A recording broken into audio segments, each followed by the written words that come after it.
Welcome everyone to season 6, episode 12 of the Cosmere Reads. Woohoo! What episode number is that, Alondo? 119. Ooh, you got it on your Look at him whiteboard. with the whiteboard. Woohoo! Whiteboard for the win. Whiteboard for the win. Always. Sounds good. How's everyone doing this fine evening? Okay. Yeah. I was off work today, so I'm Ooh, nice. It's a national holiday that most people don't get off. Yeah, especially if you're in the medical community like me. Nope. What holiday? MLK Day. MLK Day. Martin Luther King. Yep, Martin Luther King Jr. Yeah. Martin Luther the King. The King. Yes. Yeah. So it's a federal holiday, but so no trash pickup, no government offices open. But yep. Military, all closed. Basically all government.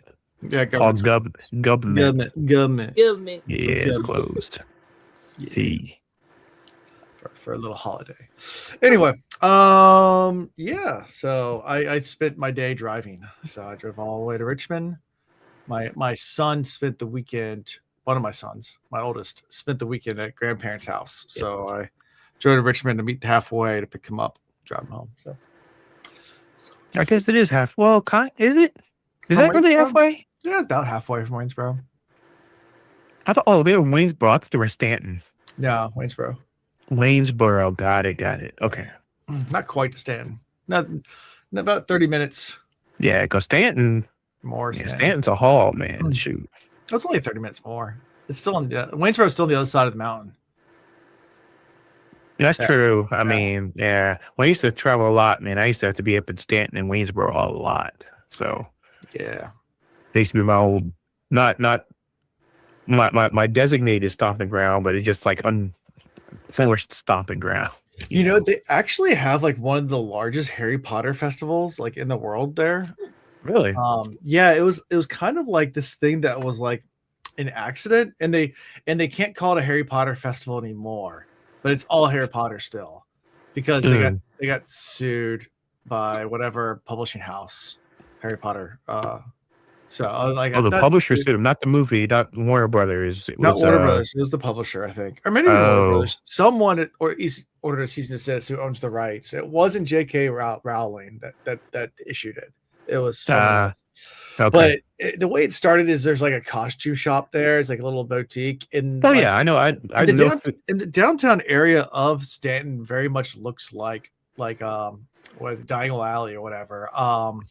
It does. It does. It has that kind of feel to it.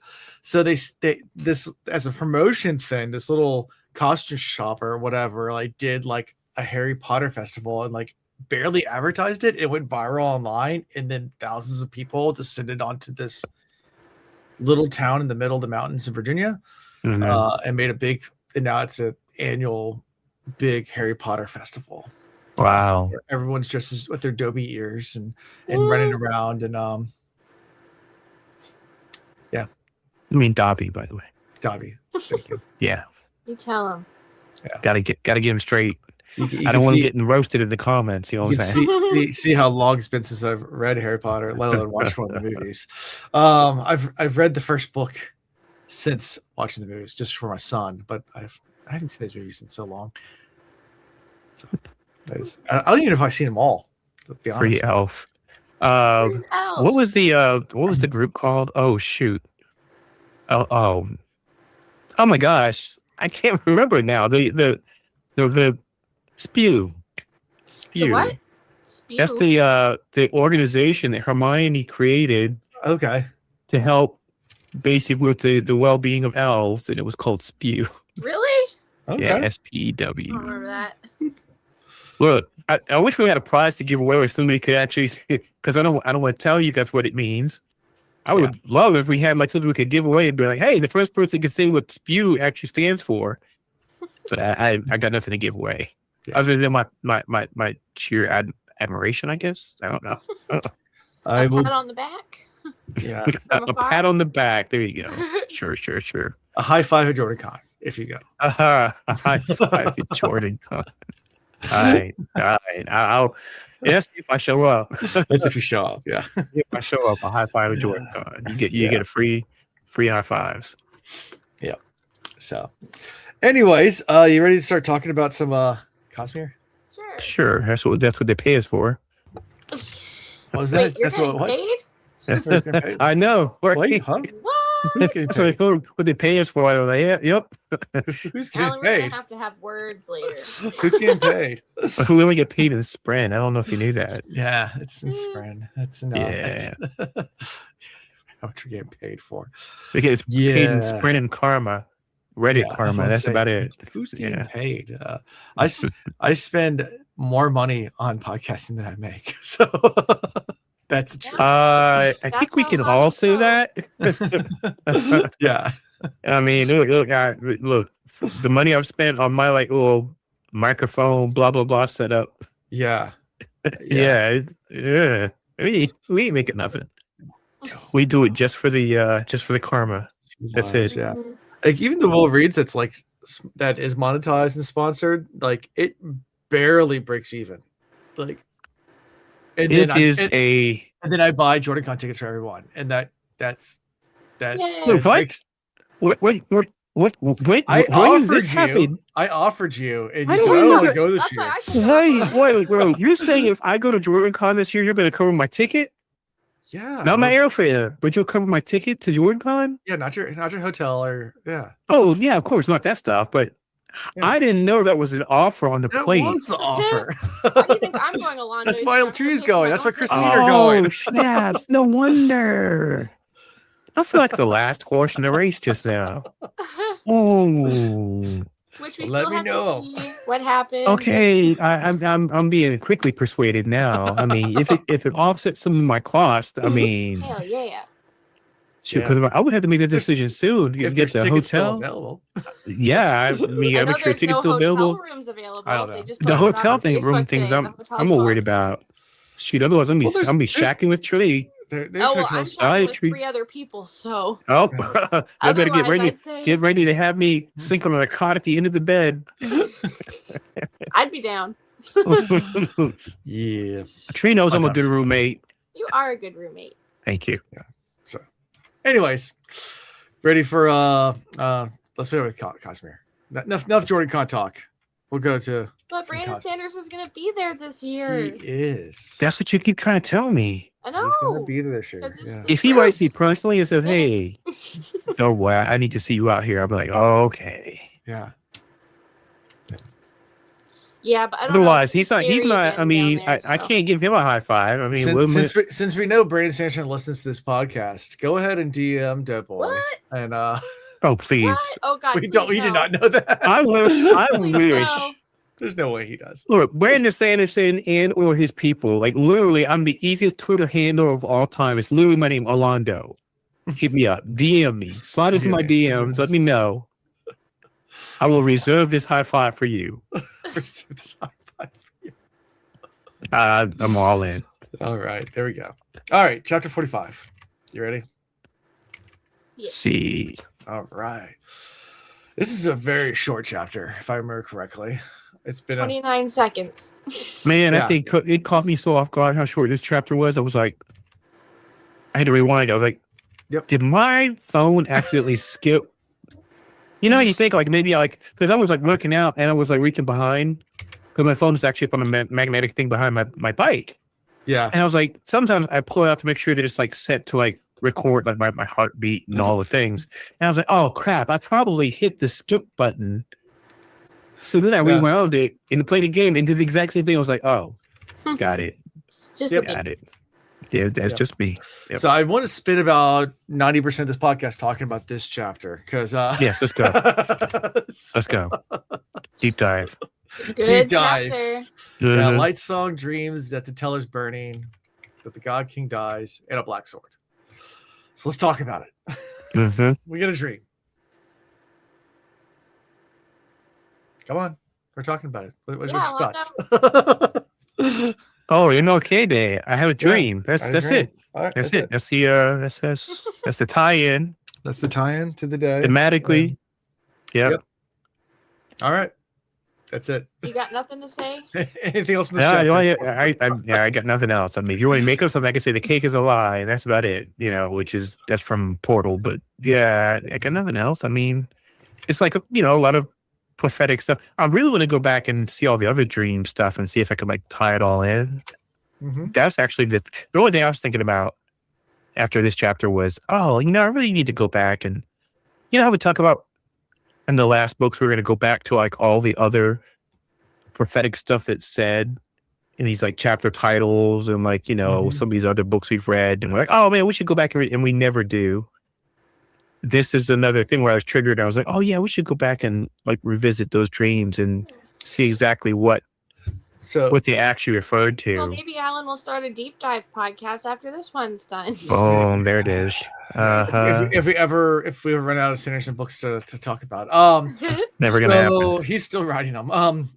So I have annotations from Brandon Sanderson on this chapter. He says I was tempted to write annotations, and this be the longest pile of annotations I ever wrote just for irony's sake, but I thought it might get boring. He says I always wanted to do a chapter like this where it's just one or a few sentences in length. I toyed with the idea of Mistborn, but never found a good place for it. So in writing this book, it seemed very appropriate to me just to go ahead and do a 130-word chapter. And this is the equivalent of Jesus wept as that smallest verse in the Bible. This is like his equivalent to that. It's just really short thing. Still impactful. Someone called you out. You said epitome. Oh goddamn! You mean oh goddamn! The epitomes. How dare you? Wait, no. What did you call them? You didn't call them epitomes. Huh? No, I didn't say epitomes. I didn't say epitomes either. Huh? Obitugraphs. Yeah, the obitugraphs. Yes, that's what they're called. Yes, in Oh no! Yeah, epitome. I'm so stupid. I don't know why my brain just short circuited out there. Yeah, but we came back. We're good now. It's fine. Oh yeah, we're on the same page. Yeah. Obitugraphs. Man, I don't know how the hell I come up. I don't know how I come up with some of the bullshit I come up with, but obitugraphs. It's beautiful. I still like it. Hey, and it's an original. I didn't read that from somebody else. I just made that up on the spot. Yeah. So. There you go. All right, chapter 46. Unless we got something else from chapter 45. I really got nothing else. It's a dream. It's 134 words long. It's meant to be almost kind of like a joke.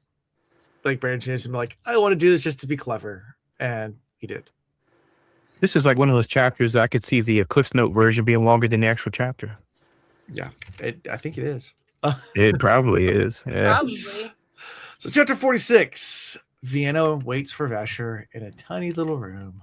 She's exhausted from making all these visits to all these Idrins, trying to avert the war, and starting to live in Vasher's, very, very little of means lifestyle. It's not lavish by any means. She even talks about that, like how compared to Vasher, Denth lived like a king. Yeah. He keeps it very demure. He keeps it like really low key. He's like, hey, look, demure. I'm not extravagant. No, just the essentials, you know. Yeah, pretty much. Vivenna's having like this kind of like an internal like, who am I? Self-crisis at this point. Who am I? Who have I become? What, that identity crisis. Because she's thinking about like where she's come from and what's happened over the last, from down to nothing then back to at least something. But yeah. Yeah, she's coming back from the school of hard knocks. Yeah, she came back from that school of humble. Yeah. She had to get humiliated essentially to recognize that she needed to really like reduce her station because she is not in the same place. Yeah. And she's starting to practice using awakening too. So that's this. Most of this chapters, you get kind of a crash course on how biochromatic breath works and how the awakenings and levels and different types of awakenings. This is definitely one of those world building chapters where we finally, like almost the whole book, start to learn a lot. 50 chapters in, practically, we finally get some insight into this. I mean, he's been so he's been obscuring this Mhm. magic system for so long. Yep. He's waited till like now. And he's like, well, now I'll give you the insight on how this thing works. I was like, man, you really waylaid that information for as long as possible, didn't you? Yeah. And now it's finally here. I'm like, oh, okay. Yeah. And then she's practicing different commands, like, grab something. He goes, oh crap, it's grabbing me. Oh crap, what do I do? Okay, breath back to me. Okay, breath back to me. Okay, no. Okay, that's Fasher comes in and goes, what are you doing? She's like, I'm trying to learn how to do this. It's like, it's not that easy. Like, you have to, like, he's like, I'll teach you, but like, I don't even know how to teach you. Like, I've never taught anybody how to use it. I've been doing it for so long. Like, I don't know where to start. Like, and I get that. Like, when you've never taught someone how to do something, but you're like good at something, does that make sense? Like, but you've never been a teacher, and then someone's like completely a noob, like has never done it before, and you have to teach them. It's like, yeah, I have with my kid a lot, like where I'm just like, I don't know where to start. Like, so he showed his hand, yeah, by saying this, that, and here's a lot of theory time here. He's a lot older than we think he is. That's why he's so frustrated having to try to talk about and train about this thing.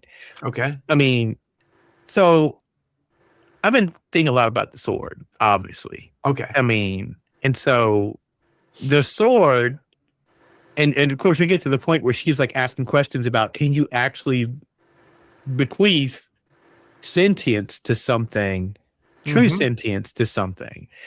And I was like, instantly I was like, the sword has got kind of a sentience thing going on. And I was like, okay, he has gotten he's been in this realm so long, doing this so long, that him having to take like 32 steps backwards to go down to the most basic stuff is like a frustration angle. So that's the reason why, I was like, oh, that's why. He's not like all the other people that we see, like, the awakened, etc. Right. He's not like that. Or maybe he is like, well, no, he's not like that. But he's been doing this so long that he's just, to him, it's like, fine, I'll tell you how to boil water. It's that kind of thing, so that's where I'm at. That's a lot of theory time. So, okay. How old do you think he is? 7 million. I don't know. I'm just going to like say ancient old, or like just like, I don't know ancient old, but he kind of puts off the swagger of somebody that does not care about, disheveled clothing, doesn't care about, he wants to be as nondescript and indiscreet, as possible. I'm sorry, discreet as possible, not indiscreet. Discreet as possible. I think he's probably, I mean, let's assume breaths give life as well, extend life. So I'm gonna say a couple 100 years old. That's my guess. okay. But I think he's definitely up there. He's not some new kitty. That's all I'm saying. Okay. Fair enough. So, I mean, with that being said, what do you think about the different levels or different types of awakening? Because he goes through like the different, like, what is it, 4 different types? It's so different. Yeah. And he says, like, you get the returned, which is, and you said your religion believes that it just comes from God, Astra it's himself. But like no one really knows exactly where that comes from, but they know they get breath. And then of course talks about inanimate objects is one, and then also the lifeless, which are things that used to be alive, but you have to give them pretty much all of your, like, you can't get them back. You can't take back your breaths from things that used to be alive. But they don't always use the same amount of breath. Right. It depends. So that's like really obscure. I was like, okay, that's not really cut and dry. Almost like, we talked about, giving breath to like other previously animate objects, like using with the squirrel and whatever. And it's like, oh, okay. So that actually switches up too. Depending on the traits and skills they're going to be able to use, and whether it was ever living at all. Like, so he even talks about that. Oh, right. Like if it's wood or rope, which comes from organic material, versus like metal, which is never been alive, never been sentient. Like doesn't. Right. So like, because she even asked like, "What about bones?" She goes, "Bones are tricky." Yeah, Bone sounds like that's a lot of effort work. for very little payoff. Yeah, and that's. I mean, you got to align all the bones together so that way they're in the same configuration they were when they were originally when they were part of a living host, and then the amount of breath you have to expend for that, and there's not like really a good benefit. They don't have extra skill, whatever. It just sounds like it's. Because all I thought about was, oh shoot, what's that movie Sinbad in the, no, not Sinbad. Oh my gosh, the stop motion movie. Oh, that's annoying me right now. Stop motion movie. Yeah, all I can think of is Sinbad, and it's really that dude who's crazy famous. No, that's stop motion. I'm gonna say stop motion skeletons, and I guarantee it's gonna come up. It's Jason and the Argonauts. Anyway, famous. There's this famous scene where they're on this island and they land and they have to fight these like these animated skeletons, and it's a really cool scene. And it's all stop motion. And I think his name was Harryhausen or something like that. The guy that actually is like the god of stop motion.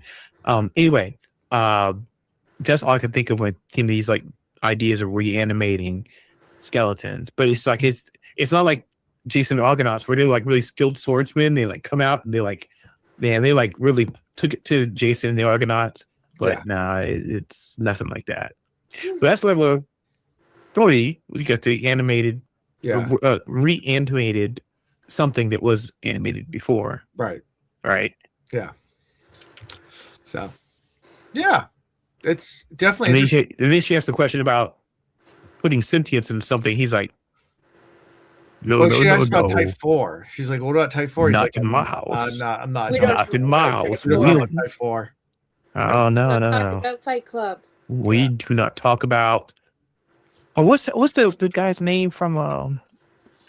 Shoot, you don't talk about Bruno. That's right, Bruno. Oh, yeah, we don't talk about Bruno. No. We don't talk about Type 4. No. No, we don't talk about. What are you making, Tree?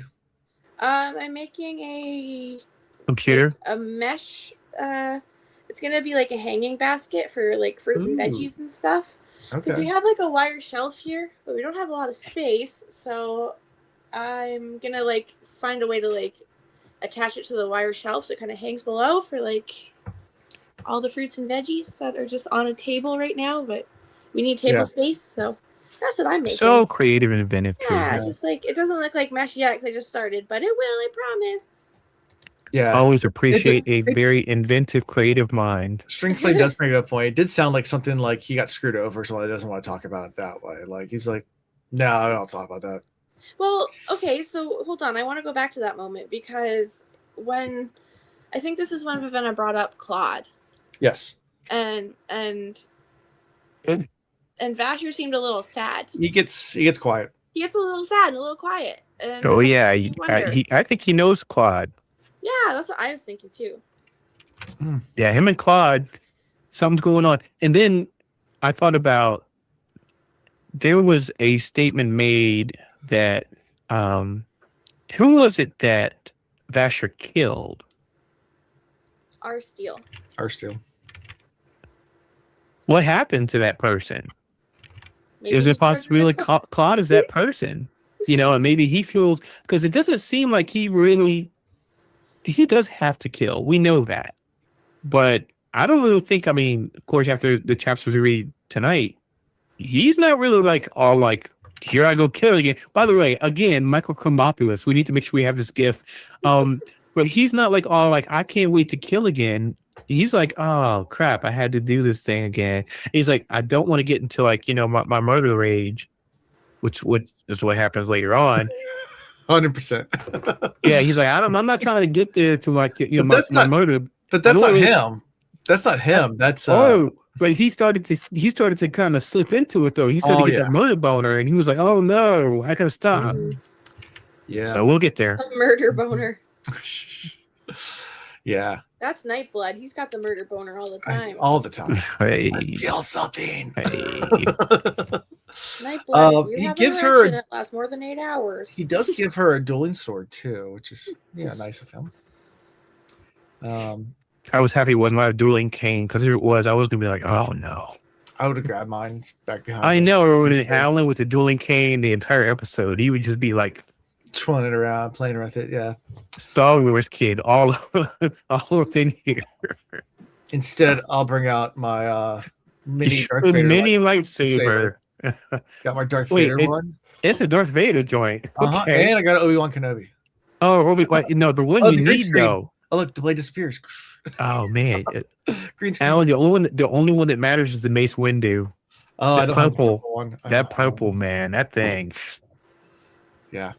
I have never owned a lightsaber, but I sure as hell, if I had a purple Mace Windu joint, that thing would be lit up right now behind me on the wall. Yeah, they don't have batteries in them right now, but they actually do light up. That's cool. Yeah. They are the most frustrating things in the entire world to put together, though, because they have these tiny little screws. Oh, no. And they have these little tiny nuts that you have to like get tweezers. And it's like trying to get the tweezers in and get the thing inside. Oh, it's one time I was like, I'm an IT guy. I can repair my own cracked iPhone screen. It was like an iPhone 11. And I was like, let me just go ahead and just get the tools. And so I got the little screwdrivers and all that kind of stuff. You don't realize how tiny them screws are until you have to try and take them bad boys out. And I had a mat and the whole deal. And it took me like 4 hours because, when you're holding something that in your hand looks like a piece of sand, like a big nugget of sand or something, but it's actually a screw. Yeah.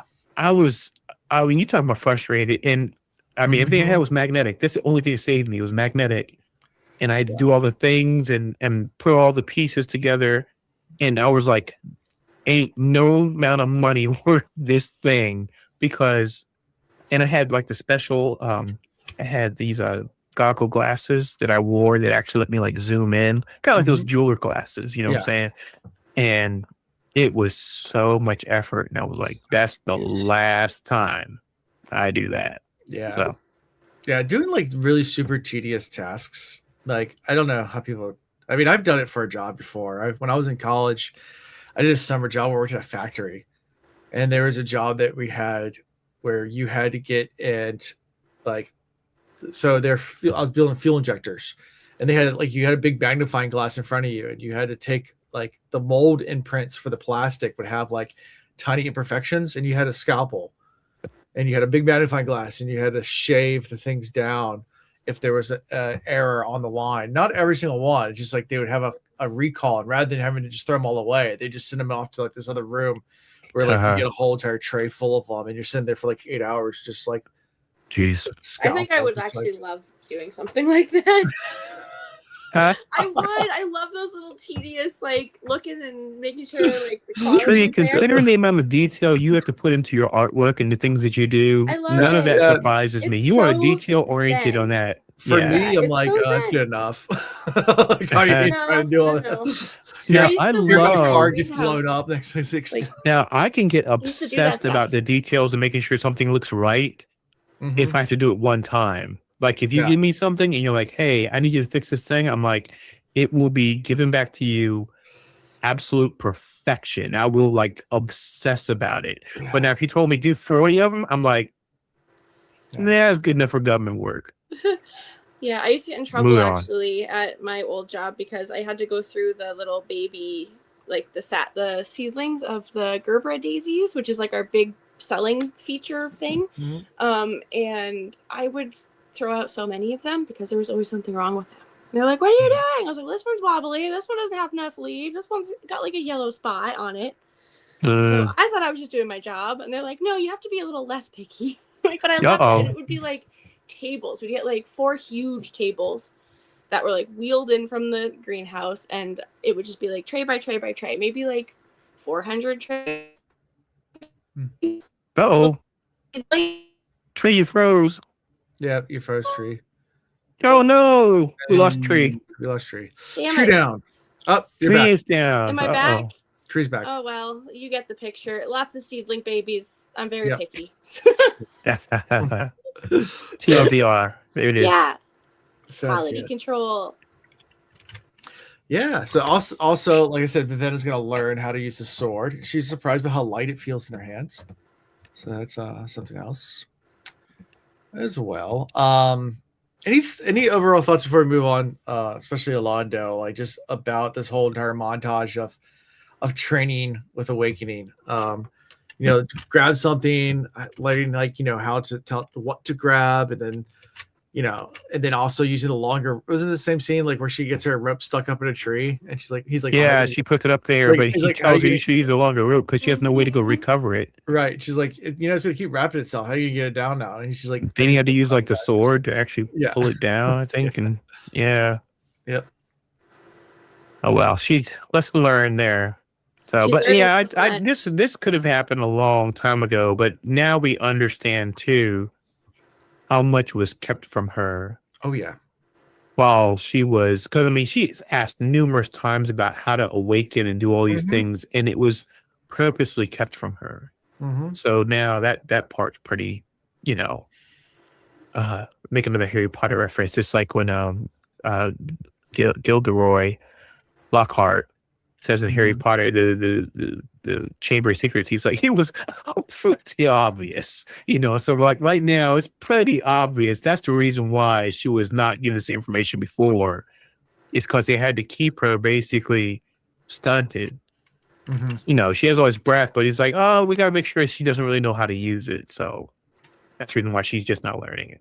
Yep. She made it easy for them for a while where she didn't even want to know how to use it. Oh my gosh. Every time I think about her being, super entitled and judgmental and all the things, it just eye roll city over here. But yeah, on a reread, it's even worse. Yeah. I can only imagine. By the way, damn it, Vivenna.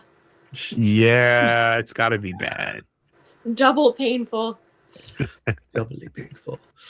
All right, so chapter 47.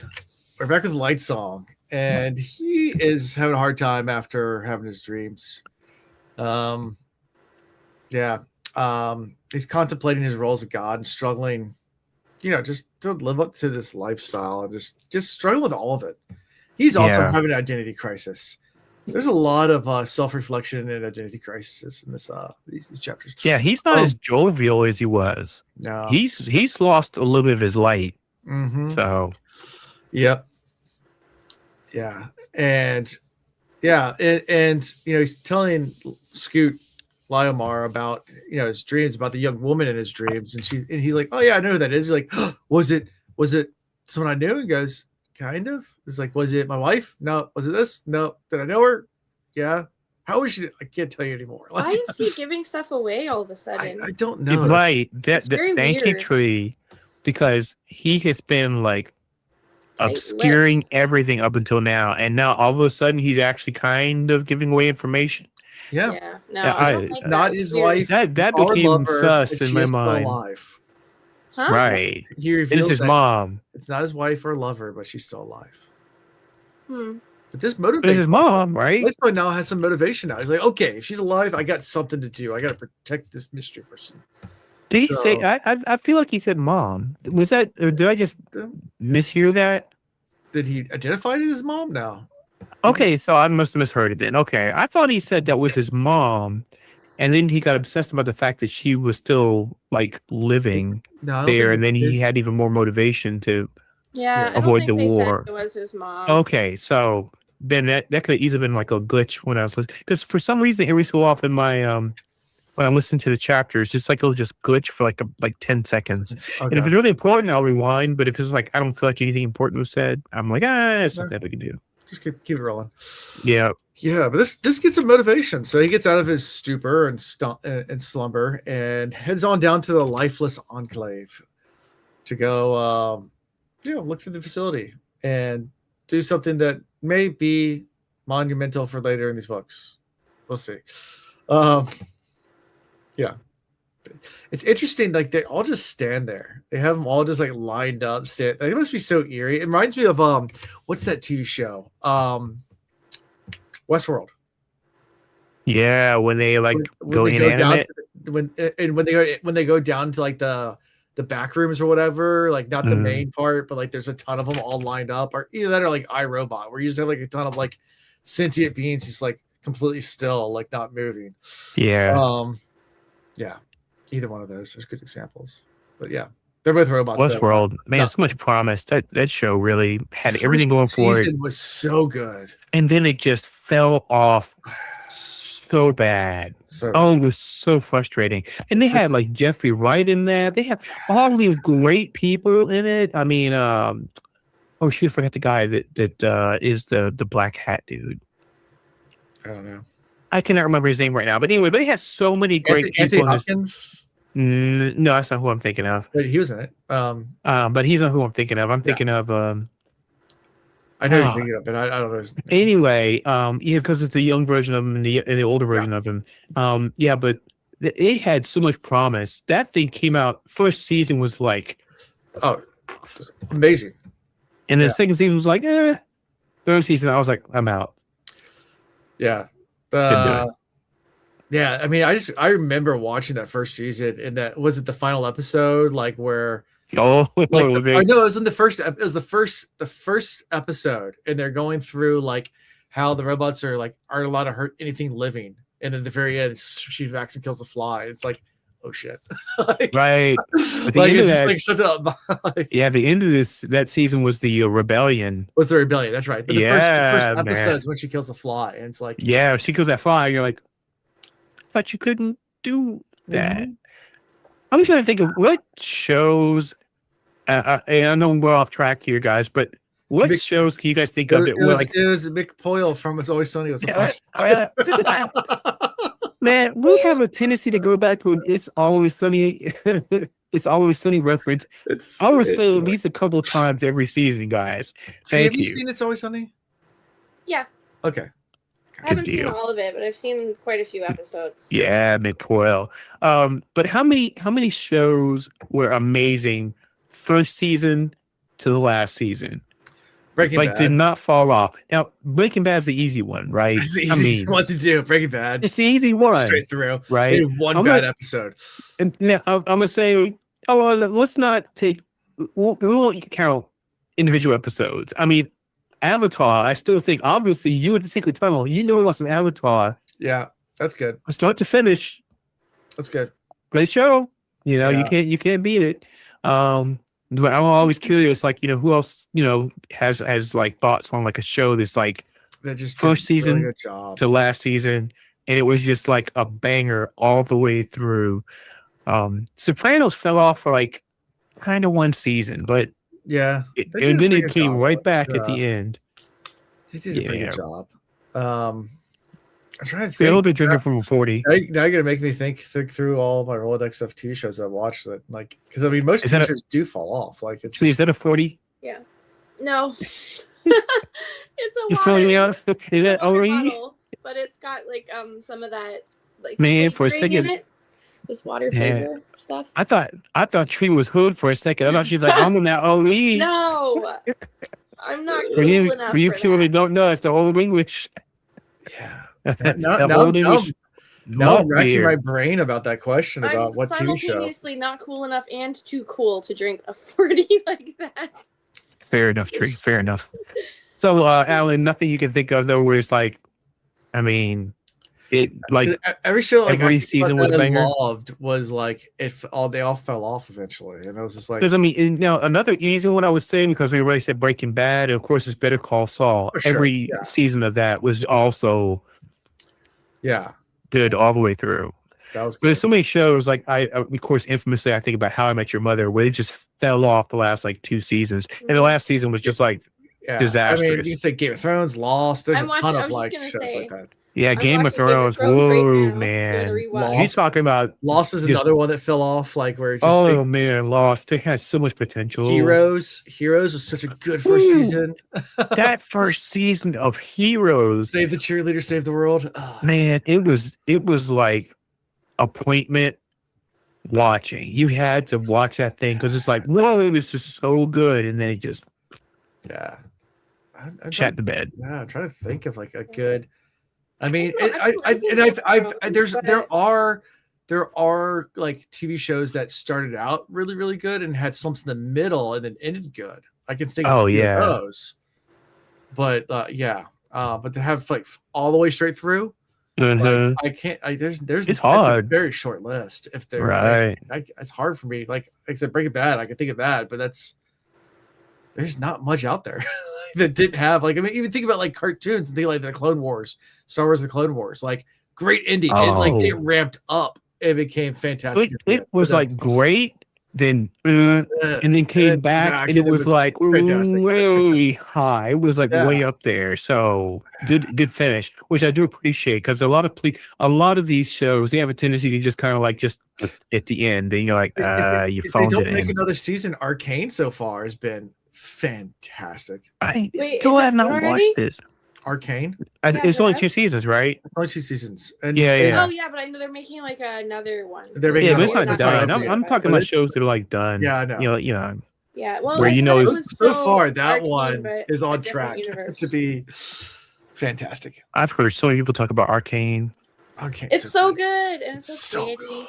The another show I watched recently, Handmaid's Tale, like that was pretty good all the way through. Yeah. I feel like there was a couple seasons there in the middle though, where I feel like they were kind of just stretching it out just a bit. I guess, but it was still there was still always some sort of action. There was always some sort of stakes. Like I don't know.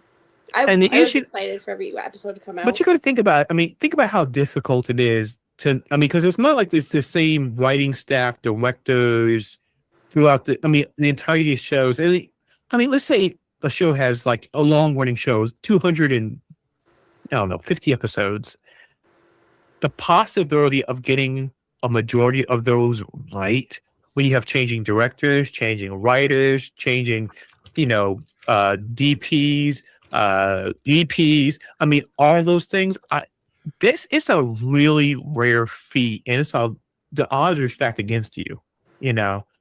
If you ask me to turn in the same quality on my team, but then have the expectation that my team changes every year, I don't know if I could deliver the same quality of service.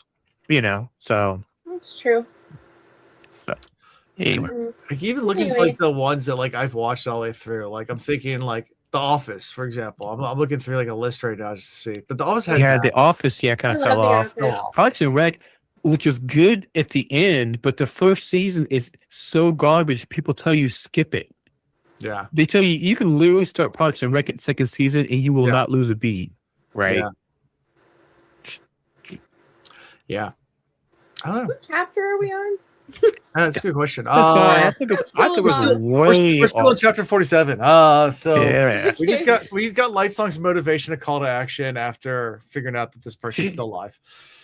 And he goes down to the lifeless enclave, and that's where we start talking about Westworld because they're all standing there in the ranks and not moving. And Lightsong orders all the priests out, and then goes to all mothers and changes the commands on all of them. And he was half hoping he wasn't able to do it, but now she had changed it first, but he ends up being able to change all of them. So now she doesn't have control of her own lifeless anymore. He has complete control.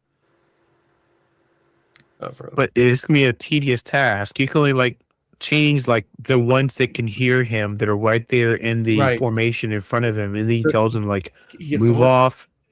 The next group come forward, and then gives them the command. Changes their command ownership command. I guess I'll just call it that. Their directive. Like a megaphone. Huh? He's a megaphone. That's what he needs. Yep. And he decides not to give out his codes to any of his priests either. It's just gonna be him. He's the only one that's gonna have this command. So, me, myself, and I. Unlimited power. He still keeps living space. Yeah, he still keeps their precepts or whatever in place. They have the ones where people can move them and things like that. Right, because they do. Yeah, so there's the priests can still do minor things with them, minor tasks and stuff, but they can't go off and you can't tell them to. You can't tell them to go off and build a bridge or something. Yeah. Yep. All right, and that's how we end chapter 47. So, any other thoughts from there? Not that I can think of. All right. Chapter 48. So Siri and Susebron are Susebron. I can't remember. Susebron. There you go. Hey, they're lying in bed the morning after. This is wakes up and she's pondering what I just did. I might have just ruined everything. Well, it's not the wait. You make it sound like this is like the morning after. They've obviously been hooking up a few times because she says he doesn't get up and just leave in the morning like he used to. Right. Yeah. No. He lingers now. So it makes it sound like they've been hooking up for a minute. They have been. Yeah, they've been exploring each other's bodies. She's thinking about that she's really, really fallen in love at this point, but at the same time, she's worried about all the consequences. Like, she might be getting pregnant, and they talk a little bit about that, and and they're starting to come up with the plan, like how he can assert his authority as God King, like, and take control of the government. And try to show that he has no tongue to everyone and out himself, and they even have a conversation about like how long it takes to have a baby. I think because the God King doesn't even know. He's like, oh, it's 9 months. Okay. Man, she couldn't. I mean, she's training him on everything. She couldn't tell him about that pull-out strategy. I'm saying, how much does she even know, really? She probably doesn't, but I mean, I'm just saying. Him, but or so she didn't know what the pull-out strategy. Okay, got it. Probably doesn't. No one taught her that. No one taught her that. I don't know if they have that kind of education in this world. Man, so she's over there. They're over there like just rolling by. Still like, hey, see if we get lucky. I don't know if that's a strategy that's taught amongst girl groups. That's definitely talked amongst men and boys, especially like at a young age, like where it's joked around about a whole lot. Oh yeah, the pull-out strategy. Yeah, your pull-out game sucks, dude. I like the fact you said it sucks afterwards. Yep. Well, let's see. How many kids do you guys have now? I have 3. Yeah, that you suck. Yeah. Oh. Yeah. Oh man. Sucks to suck. Yep. Yeah. You can't say nothing to nobody. How many kids do you have, Lotto? You 2, 3? I have 2 sons and a stepson. Okay. There you go. And then got the snip. I got the snip too, so I can't have any. Yeah. Congratulations. No surprises. V for victory, as I call it.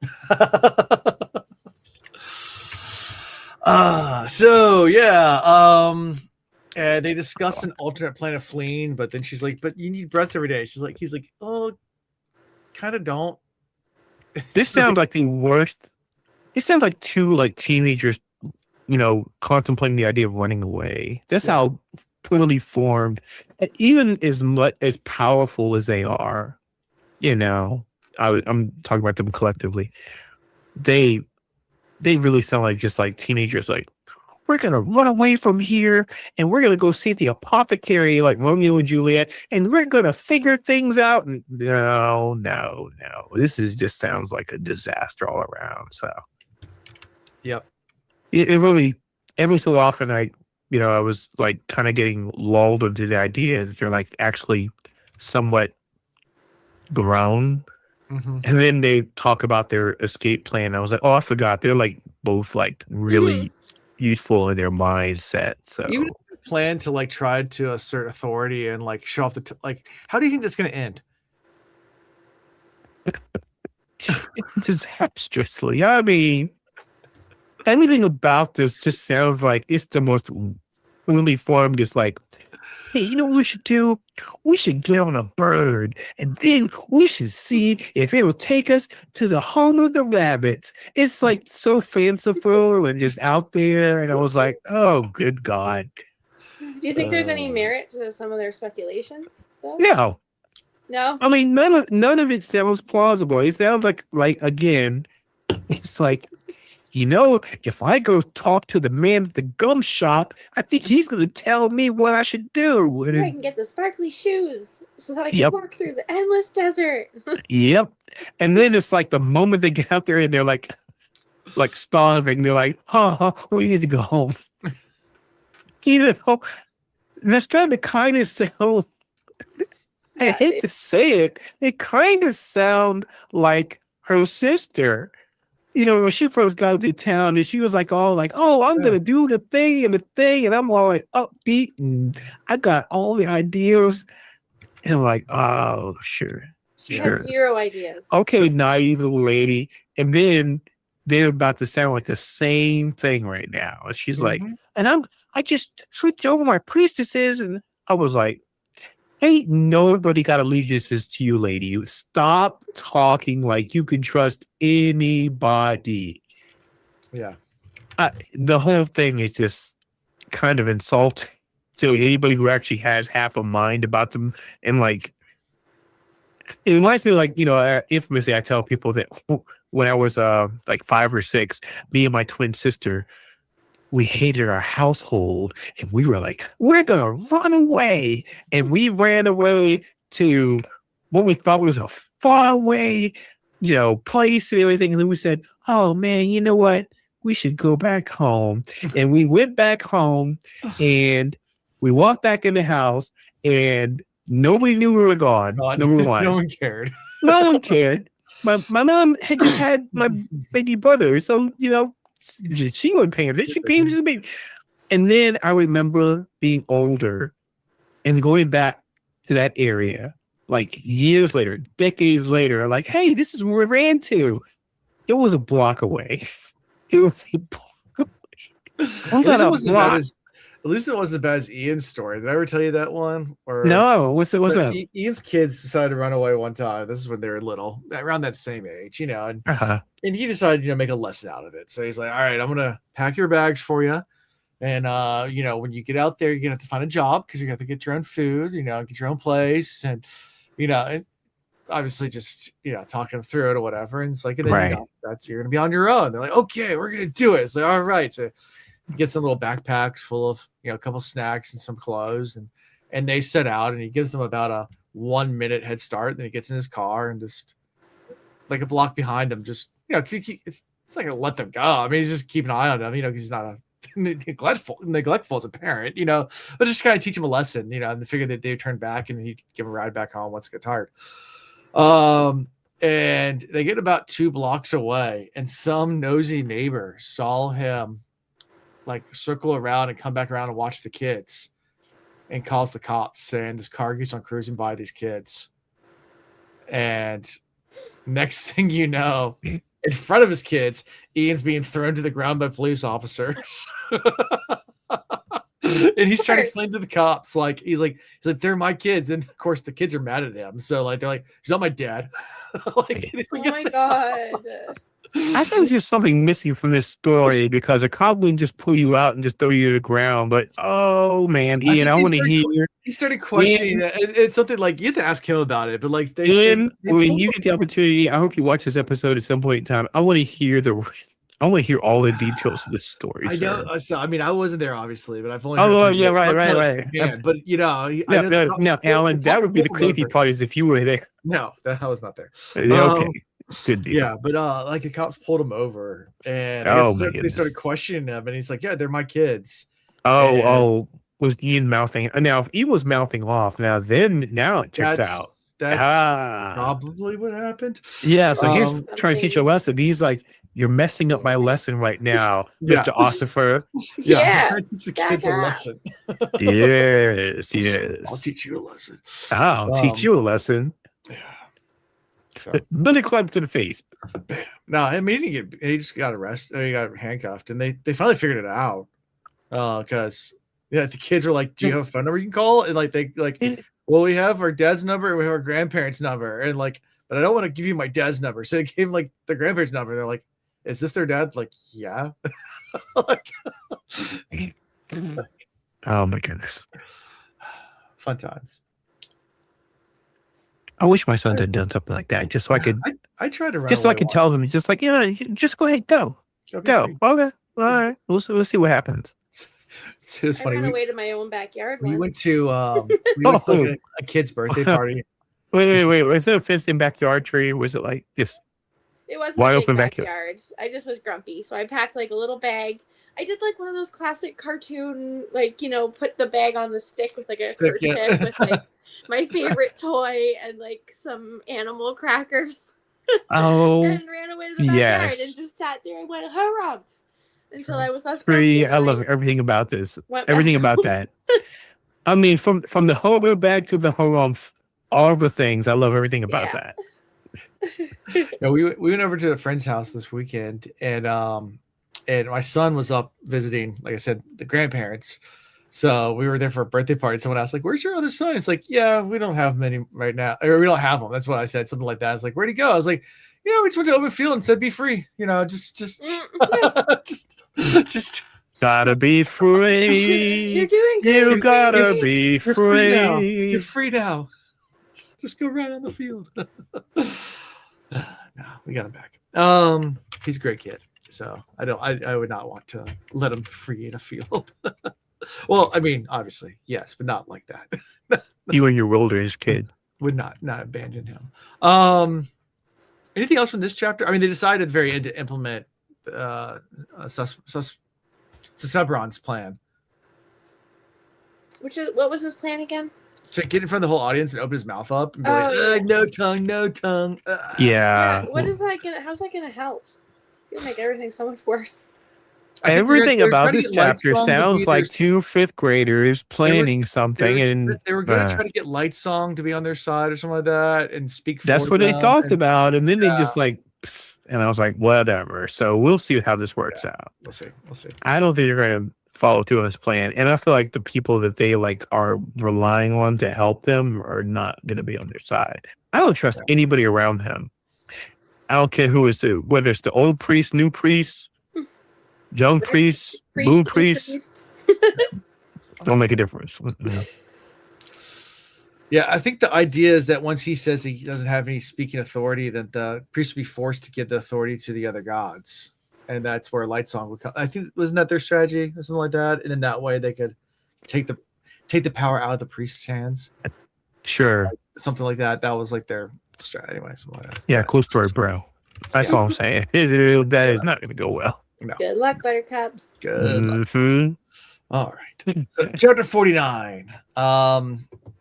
Vasher's watching Vivenna practice awakening, and this is when she hangs her rope at the tree. Oh, it's in this chapter. I thought it happened at the earlier chapter. Okay. Mm-hmm.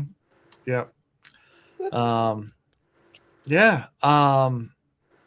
And this is when they talk about Denth not really teaching her much. So we kind of merged that with the other chapter. But yeah, this is okay. This is awesome. I mean, they're very similar concepts and everything. Yeah. So yeah.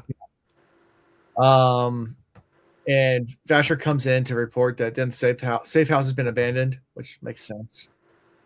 And they decide to go meet some more people. So that's what they're doing.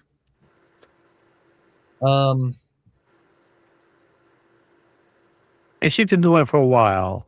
Yeah. But she starts to question. She's like, meeting with the common folk isn't really doing much. She's like, when I was meeting people with Denth, we were meeting like, you know, the heads of these like different organizations and blah, blah, blah, blah, blah. Yeah. So she's kind of questioning like his, you know, the strategy. Right. And Nightblood likes Vivenna too. That's one thing I want. Vivenna. That's yeah, Nightblood seems to like her. So, but that sounds questionable. I don't know. I mean, Nightblood seems to like anybody who's gonna like fulfill Nightblood's thirst for blood. Sure. Yeah, and she's comparing Vasher's plots to Denth's one. They seem, you know, better, but she is getting frustrated. And then Vasher mentions like she's like, yeah, you know, I was really working hard, and I had some few priests on my side, and I had this one guy that was. Yeah, I thought for sure, like we were turning the priest around to prevent the war, and his name was what was it? Nurava. I remember that name. Is Nunrava. Nunrava. Yeah. I remember that. Only because my nickname is Nano, so okay. Nunrava. I was like, hey, nice. It's pretty close. Nunrava. Yeah. And Vivenna goes, "Wait a second, I didn't recognize that name. We attacked him." Yeah. So this is like watching a movie where you see two things from two different perspectives. Yeah. And you're like, you watch it the first time, and you're like, oh yeah, we're on the side of these guys. They did go to see they're like all evil, and now you're like, oh crap, that was really terrible. And then you like flip the perspective around. And you're like, oh geez, let's remember all this stuff so we can figure out exactly what the real purpose of this attack was. Right. Exactly. Yeah. And and Vasher, who thought the guy just was ghosting him, was like, wait a second. I didn't know all this. Like, I gotta go. I'll be back. It's like, I gotta figure some stuff out. But she helps because now he knows, because he's got like his network of like thieves and having to work for him. So there's no way he could have cracked down anything without her help. And all she could think of is like, oh, he was trying to get the gold. Yeah. You know, that spilled when they startled the horse and everything. So yeah. Again, this is really interesting to see it from the other perspective now of, oh, okay, well now let's go back and revisit. Again, it's like revisionist history. Let's go back and revisit this thing and look at it from the perspective of, you were the bad guy. You were not the hero. Right. Yep. Pretty much. Yeah. And while Vasher's away, Vivenna, she thinks about her judgment of Vasher and how, he's not really that bad of a guy. I mean, he does wear kind of ratty clothes, but he does wash them. He just decides just to wear ratty clothes. He just likes wearing. It's not that he's dirty. It's just, yeah. It's just style. Finally realizes how judgy she is. She's like, I'm judgy. Like, you are. He's going for that grunge chic look, like Zoolander. Was it the trash? I can't remember what the name of it is. But in Zoolander, where they have where they're all wearing trash on the run and wearing like trash bags. Like there's a whole entire thing on Zoolander about that. I know I've seen it. I love everything about Will Ferrell's character in that movie. So that's the one I pay attention to. So everything else about that I forget. Yeah, but I feel like is it the first movie? Yeah, I think it's the first one. Okay. But yeah, they all wearing like garbage stuff. It's like garbage chic. This is vaguely familiar to me, but yeah, what's his name? Mumbato or something? Mumbato, yeah. Mumbato. Oh, is it the Durelect? Because I'm trying to look it up. Durelect. Oh, Will Ferrell's character in Derelict, because that's his name for the trash. The trash trend. The trash trend. Trash trend. Right. Okay. What was Will Ferrell's character? Can you look that up, Tree, real quick? Mombatu. Yep. What? Will Ferrell's character in Zoolander is. I mean, it was the M, but I can't remember the name.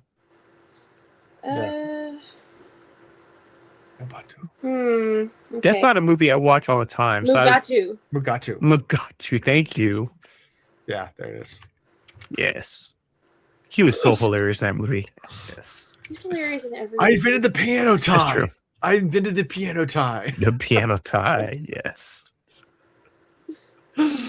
I know. And I love the haircut. I love everything about him in that movie. And Will Ferrell, natural treasure.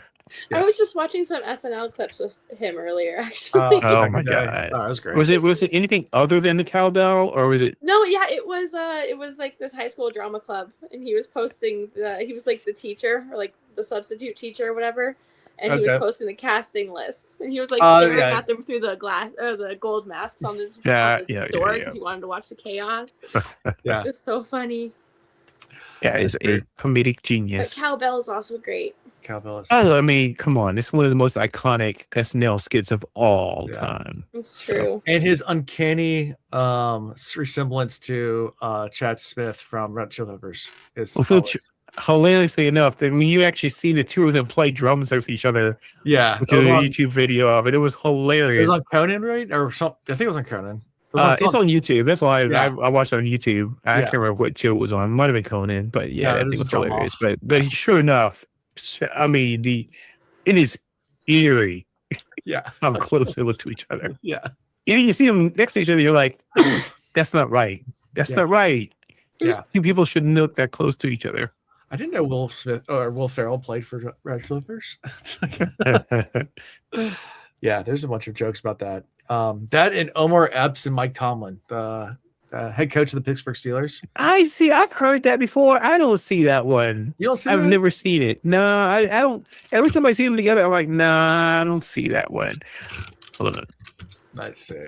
Look, cool. in my heyday, I've already told the story about the Will Smith thing, so at least I can claim that from the guy that was Will Smith, but I don't see Mike Tomlin and Mike Epps.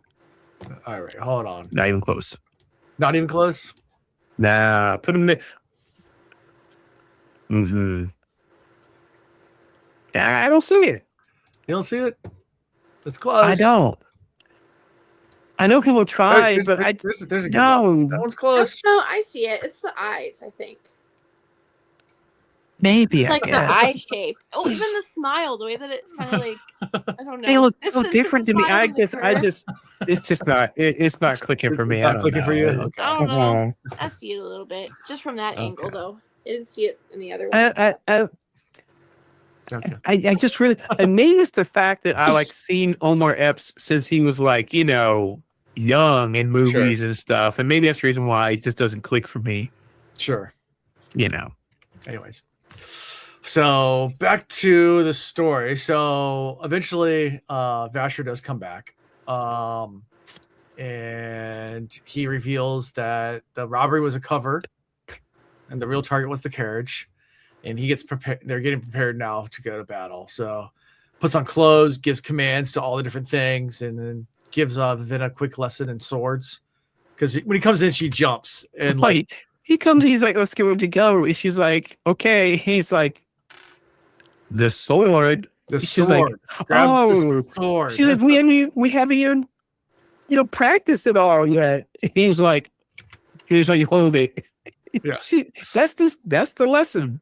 Yeah, here's how you hold it. There's the point. There's the pointy end. Stick the pointy end. Use the pointy end. Game of Thrones. Yes. Yeah, I'm on season. We just finished season 5 yesterday. The Game of Thrones. We just been you're still in the good seasons. Yeah. Oh man. I know they're so good. It's getting good. I liked it until the end. I didn't love the way that it ended, but I did like it up until that point. It's that's a show that's a great watch until you get to you get to the last couple seasons when they start going to the shortened season episode counts and stuff. That messes it up. Yeah. Maybe you can just tell they're rushing through things. But yeah, it's still, if nothing else, you gotta have a lot of respect for production value though. It's basically little mini movies. Yeah. So that's true. Yeah. It changed TV. Every episode has a little bit of everything, Oh, yes, it does. Mm-hmm. So, yep. So Vasher and Vivenna after this go to meet up with the robbery gang, and just bust in Matrix style, take out the guards, the first 2 guards, and then go in, awaken the small straw man to go find the trap door in the back. Proceeds to the basement. Yeah, he puts together 3 straw men. Yeah, he's like he whispers to him "Go find a dude," and then they kind of run off. And then one finds it, and then the other 2 straw men come over so what you got this? And then they come listen to each other. They're hey boss, go over here, boss. Yeah. And they proceed down the basement and find the priest's daughter captive in a cage, and this pisses Vasher all the way off. He's like, all right. Let's play nice. Yeah. Night for Nightblood. And starts to engage the thieves while Vivenna frees the child. Yeah, he's like, free her. And she has to figure out how to use her powers to unlock this thing. It's like she's getting there. So now she's working through the mental process about how you actually use these objects. Mm-hmm. And the way that you have to explain things to them so that way they can unlock things or do what you want them to do. Go in there and twist. Okay. Yep. It clicks. Then you think, she's got the gate locks. That's the end of the story, right? Nope. She goes to that girl's you need to back the F up right now. Yeah. She is not having it. No. Yep. But when she turns around, Vasher appears larger. He looks swole and taller and all the things. Yeah, and he's like, there's just bodies everywhere, and like it looks like a pretty gruesome scene from what I'm. Bodies hit the floor, but the bodies hit the floor. And he's just standing there, and looks like he's considering unsheathing Nightblood, and Nightblood's in Vivenna's head too. Like, man, kill things. We need to kill more. We need to do things. And Vivenna's finally like, the girl, and it snaps Vasher out of it. Vasher closes the blade, and yeah. But that whole scene, like, oh man. Yeah, he was. Oh man. I was looking forward to this. Nothing better than that. Yeah. Nothing bad at all. Yeah. And oddly, the girl rushes into Vasher's arms, where Vivenna can't get her to move at all. Vasher's like one of those people that kids and dogs just love him, so he's got to be a good person. Yeah, we're about to get there. Yeah. But as they're walking back to Narova, let's not gloss over the fact though. So he gets her. She's traumatized, clearly traumatized. I was about to get to that point, yeah. And then he does something. He tells her to back off. Right. And he does something, and she sees like a flash or a wave or reverberates something. Yeah. And she's like, what the heck just happened? And then this girl completely flips the script, and she's like, hey, what's going on? Where's Dad at? Blah, blah, blah. Like nothing happened. It's almost like memory erased, like one of those Men in Black flasher scenes where boom, and she looks like she almost took some of her breaths away. And she points it out. It's like, but I thought you had to give all your breaths. That's what they said. Then again, Dinth was the one that told her that. And she's like, oh, damn it. Yeah. Another lie. Yeah. So. Which, I mean, I've been questioning this whole, giving away all your breaths thing for a minute, because it just didn't logically make sense to me. Because obviously, when she imbues her breath into something, earlier when she was destitute, she gave all of her breath and put it into objects to hide her breath. But then later, she's been giving her breath to things that's only been what is needed to do the task. Right. She has to get it all away. And I was like, and that makes sense, because obviously we've seen squirrels getting reanimated. You have to give away all your breath to reanimate a squirrel. Right. So yeah, I always question that. So I'm glad this has come back around, because the logic didn't quite logic for me. Yeah. And she's just, the little girl's just like, I'm dirty. Mom's gonna be so mad at me. That's right. She just now realizes she's dirty because her memory's been wiped. Yep.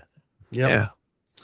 And they turn her back to her family, and they're very, very appreciative. And the dogs love Vasher because he's a good boy. Yeah, they came up strong. Yeah. And then they were like, oh, it's you. Oh, it's you. Okay. Hey, homie. What's up? Yeah.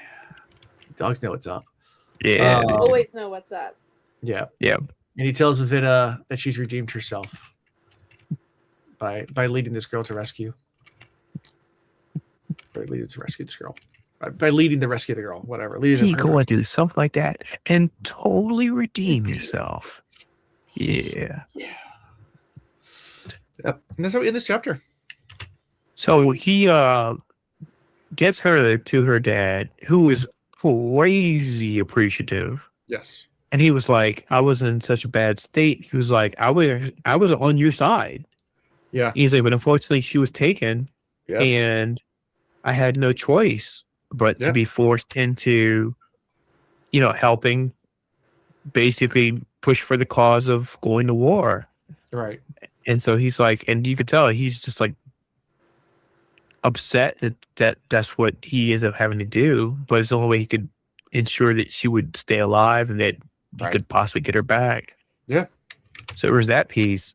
And then, you know, Vivenna is still like upset at him, like, oh, these corrupt priests and blah, blah, blah. And he's like, no, no, no, no.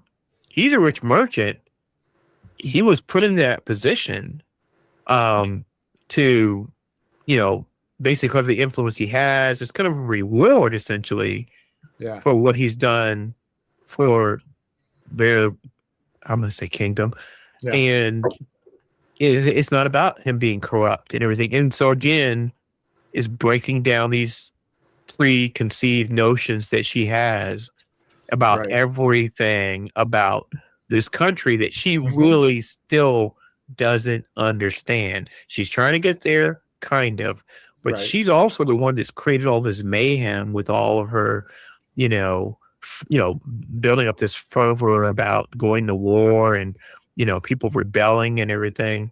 And she doesn't understand. It's like, no, these people are not what you think they are. Right. So I appreciated that, that kind of epiphany for her at the end of this chapter. Yep. Yeah. So any final thoughts? Anything else we missed? Anything else we wanted to talk about? I feel like the name of this book could have been the Awakening of Vivenna. Mm-hmm. I feel like that's practically all of it because, Siri, she was already a free spirit, did all the things, whatever. But Vivenna, she needed to get this education in the world and really be put through some things because, we didn't really know what her mindset was at the beginning of the book. We just knew she was like bred for the purpose of being married off to Susebron. But now it's like she's just continually the growth of this book is between two people. Not so much with Siri, but so much like to Vivenna and Lightsong. Lightsong was trying to like figure out like what is this all about, and then Vivenna. On the cover. Yeah, but Vivenna is like, I continuing to learn every moment, and it's not about learning new skills and new traits, but it's like understanding that the world around you isn't, so cut and dry, black and white, us and them. It is a lot more nuance to it, and now she's finally getting to that point of maturity where, she's got the ability to like recognize it's not that straightforward, So. Yeah, she's definitely learned a lot. Oh yeah. She's a lot less annoying now. I was gonna say get in there. The miseducation of Vivenna. We'll put it like that. Yeah, it's not her fault, but also kind of was her fault. Yeah, that's true. She was like anybody else in like royalty and what have you. She's raised in a sheltered environment. Yep. And all she can go off of is what she's told. But now it's good she's seeing things from the real world. Let's see what happens when you put 7 people in an apartment. I don't know. Is that what the real world said when they first turned on MTV? Yeah. What happens when you put 7 people or wherever, and 8 people in an apartment and people stop being nice and start being real? Welcome to the real world. Welcome to the real world. I always view real world as the beginning of the end of MTV. Real world was the beginning of the end of television because it turned reality TV into a mainstream thing, and I hated it. Yeah. I was like, Yeah. Because it's not reality TV. It's cultivated TV that looks like reality. Yeah. Yep. Fun times. Good old MTV. I want my MTV. I just want music back. That's all I care about. You got YouTube for that, man. That's true. Not the same. Yeah. Yeah. YouTube. I don't do Spotify, and I don't do Tidal, but I do YouTube Music. So why not Spotify? Because I actually I've been paying for YouTube Premium for so long. I'm one of those grandfathered people that gets to like don't listen to this. I get crazy cheap, and they keep saying they're going to raise my rates, but I still have like the crazy low rate where I get like YouTube Premium and all this kind of stuff for like rates you can't even imagine. You couldn't even get a whiff of the rate I get. That's how long I've had it. So I stick with it. Yeah, that makes sense. Yeah, but my brother keeps trying to go, get me to get into Tidal, which I know is like lossless quality and all that kind of stuff, but I'm not gonna say I have like the most high end audio equipment in my house, but I really don't care to have it to be that high end. Yeah, I'm not sitting there like that super stressed about it. I'm like, I just need to hear the music I like to hear. Yeah, and if I ever hear like really high quality music, I'm gonna download that joint. It's gonna be like, I need to download this one particular piece of music because it's amazing, and I want to hear all the nuance of all the different instruments and blah blah blah. So, what do you use, Tree? Do you use Spotify? Yeah, I use Spotify. Yeah. I use Pandora still. Really? That's insane. I didn't even know that like many people still used it. Yeah. Wow. Can discover new stuff, man. It's actually good for that because it's like great for discovery. Yeah. Yeah. It's good for. Remember when Pandora was such a big deal that like everyone used it. Yeah, I still use it. I use it because my I guess was it my wife pays for it as the family plan, so I get the ad free version of it. So you can choose any song you want to play at any time. I can choose any song I want to play at any time, and I can rewind songs and replay them, and then it still does the whole thing where it's just new music based on like what I thumbs up and thumbs down. So I'm like, you know what? It's a good way to find new music, and I like it. So there you go. Good deal. You can still find new stuff. Because I like fun those little hidden gems. I like indie artists a lot, and it's hard to find them. It's hard to find, especially because I'm into jazz, and that's hard. I mean, the algorithms like do not really want to reward you for like being like, oh, I'm a jazz purist. Please play some like Coltrane, but now like find me the contemporary version of that. They're like, I don't know what you mean. I was like, it sucks, but exactly, it's what it is. And I actually like Japanese pop too. That's my other thing. Japanese pop music. Interesting. Yep. I think I've never listened to Japanese pop. I've heard some K-pop and some Thai pop. I know, which is like the reason why you would think Japanese pop is right in the same vein. But YouTube, I have trained YouTube where it like knows like future funk and stuff like that, and YouTube is like, I got you, fam. You've been with us for so long, and it even like keeps introducing new songs and stuff. I'm like, thank you. Yeah. So I'm not gonna get off of this and go on to something else because YouTube has figured it out. Now, if my brother comes to me and says, "Hey, Tidal has all these Japanese pop songs that you like," I'll be like, okay, maybe. Yeah. But until then, I'll stay where I'm at. And I've done some stuff on Bandcamp too, but that's a whole other. Oh, Strength Flame said Electro Swing is Strength Flame. Me and Electro Swing get down, dude. Seriously, I love Electro Swing. So, absolutely, great comment. I remember I had to educate everybody who what Electro Swing was. They are like, I have no idea. So you take old jazz and then you cut it and splice it up with some like new beats and stuff like that. That's Electro Swing, which is huge in like clubs in like Scandinavia, like parts of Europe, stuff like that. They have like whole clubs you just go in and just like get down with these like 20s beats that have been like re-spliced and all the things. Yeah. So there you go. Yeah. Electro Swing. And then what is it? You ever use Bandcamp.com? Oh yeah. Back in the day. Yeah. You can still find some good stuff on there. Anyway, in discovery, that's a good discovery tool. Bandcamp. Anyway, favorite character. Ooh, I want to know who picked the squirrel for last week when I wasn't here. Londo. Yay, Londo. I chose Tippy. I had to choose Tippy last time. Yeah.